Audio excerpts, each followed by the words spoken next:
Good morning, guys. Welcome back. I'm Em, and today's video is going to be a little bit different than what you have seen me do in the last little bit with this litter. I'm actually going to share with you guys how to take your puppies to the vet. So I know that sounds silly, right? I mean, you just take them to the vet. Well, yes and no. Careful, careful. Crazy puppies.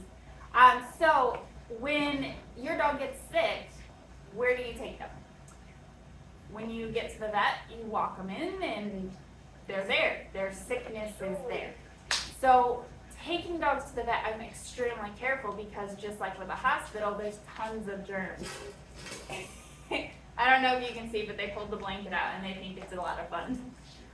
So there's a lot of germs at the vets, and with baby puppies, most of you are probably not breeders, most of you are probably getting a puppy for yourself. And that first little window when you get your puppy, they're going through a lot. They're going through a lot of stress. There's a lot of change, which that stress puts their immune system at a bit of a compromise. And that's why I tell my families, you don't have to take your puppy to the vet right away. Now, if there's a problem, 100% go to the vet. If you're getting just a puppy from somebody and you don't know a history, absolutely take it to the vet. But if you're getting a puppy from a really good breeder, I don't recommend taking them to the vet right away, again, unless there's an issue, because you're exposing them to all that stuff when their immune system is already compromised because of the stress of moving into a new home and trying to adjust to that. So what I highly recommend is waiting until they're due for their first vaccine and then take them to the vet. So little baby puppies, that brings me to vaccine. Little baby puppies, just like any mammal, get colostrum from mom. And as long as they had that colostrum first thing from mom, they have natural antibodies from her. And these antibodies can last anywhere from a couple weeks to a couple months, depending on what the mom's levels were for those natural antibodies that she had built up. So if you vaccinate when the puppies have those natural antibodies, those antibodies will actually cancel the vaccines out. And that's why you'll hear of dogs that are puppies that have gone through all their vaccines and are considered fully vaccinated, but then they get parvo or distemper. And most likely they had those natural antibodies and that canceled the vaccine out. So then they weren't protected, even though they got all the shots. So what I do with my dogs is something called titer testing, and it's where it's a blood draw, and they test the level of immunity that the dogs have against the things that we vaccinate for. And based on those numbers, you can say, okay, I need another vaccine, or we're good. And so there's a very similar test. It's basically a titer test. It's called a nomograph, and I do it on my mama dogs while they're just before pregnant or while they're pregnant. And that gives us an idea of what this actual litter, where their natural immunity will fall. So with every litter, it's different. Some of them need vaccines at 6 weeks. Some of them it's not till 12 weeks. So after they're fully vaccinated, after their last vaccine, we go 2 to 4 weeks and we run a titer on the puppy. And that titer will tell us if the puppy actually built the full immunity that they need to not get sick.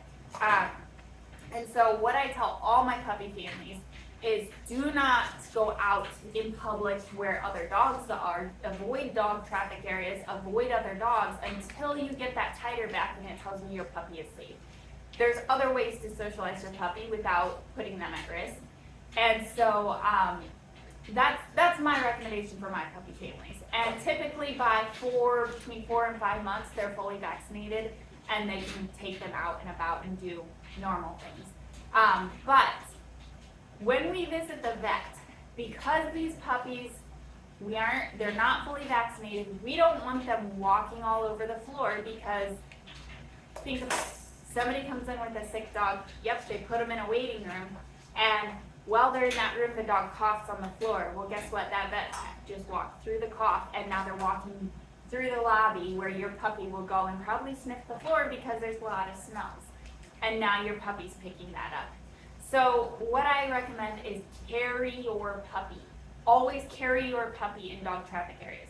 If you can't carry your puppy, if your puppy's too big or too wiggly, get a stroller, get something to get them off the floor.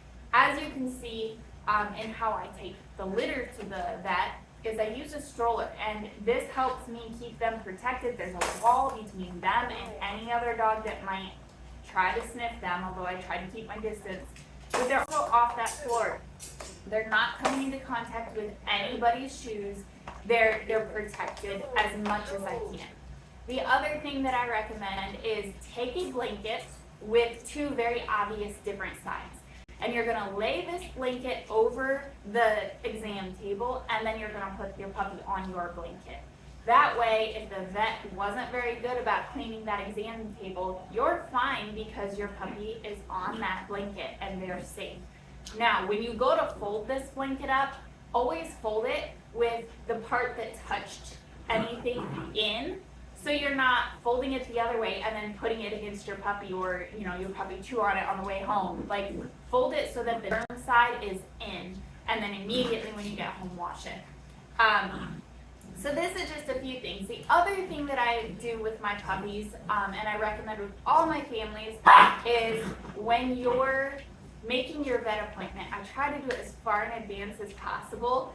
And when you make that appointment, try to get the first appointment of the day if you can.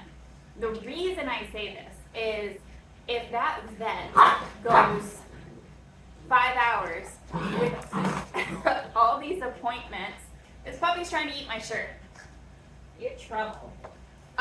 So if you go, 5 hours into their shift and they've had all those appointments and they've got the dogs all up against them, on their smock, on their shirt, all those dog germs are on their shirt. So if you instead make your appointment for first thing in the morning or the beginning of their shift, then you're lessening the amount of doggy germs that your puppy will come into contact with. Just little things like that. It may seem so silly, but you're wild. When you're dealing with a little baby puppy getting sick, it's so worth the hassle of, I want this appointment, I'm going to take a stroller, I'm going to take a blanket. It's worth it not to have a sick puppy. And I'm not saying your puppy will always get sick if you don't do this. I'm just saying better safe than sorry. And once your puppy's vaccinated, I'm still careful like this, but not to the extreme, because puppies, they're getting tired. They're at the end of their play session, so they're trying to not fall asleep. They're fighting it just like kids, and this is how they do. That's a whole nother video for another day. But little baby puppies under 12 weeks old are really susceptible to getting parvo. Once they hit, actually it might be 20 weeks. I think it's once they hit 20 weeks, they're less likely to get parvo, even if they're not vaccinated, because it usually targets little babies or weak individuals. But once they're over that age, if you're going through vaccines, they're going to be vaccinated anyway, so you'll be fine. But don't eat me. But yeah, so this is how I take my puppies to the vet. This is how I recommend you guys. My puppy families take puppies to the vet, and like I said, I don't require my puppies to go to the vet right away. We've been to the vet, everybody got a clean bill of health, everybody's perfect, and so the only thing the puppy families need to watch is just if something pops up. Otherwise, I recommend they don't take them until their first vaccine with that family. Some of them get vaccinated before they go, just depending on what that nomograph test says. You're trying to eat me. Hey. This is Mr. Black. Oh, put your head forward. Let the people see you. Hey, cooperate. Oh my goodness. He has the most beautiful little face. There. You see? He has a beautiful face, but he wants to eat me right now. I love you. I love you too, Mr. Blue. Here's Mr. Blue. How beautiful is this puppy? Mwah. Oh, he's so sweet. Yes. So, I hope you guys enjoyed. I know this is a bit of a long video, a little bit different video than what we normally have, but I wanted to let you guys know these tips, because if you're getting a puppy from me or from someone else, this could save you a lot of heartache in the future with a sick puppy. So, I hope you guys enjoyed, and we will catch you in tomorrow's video. Have a golden day.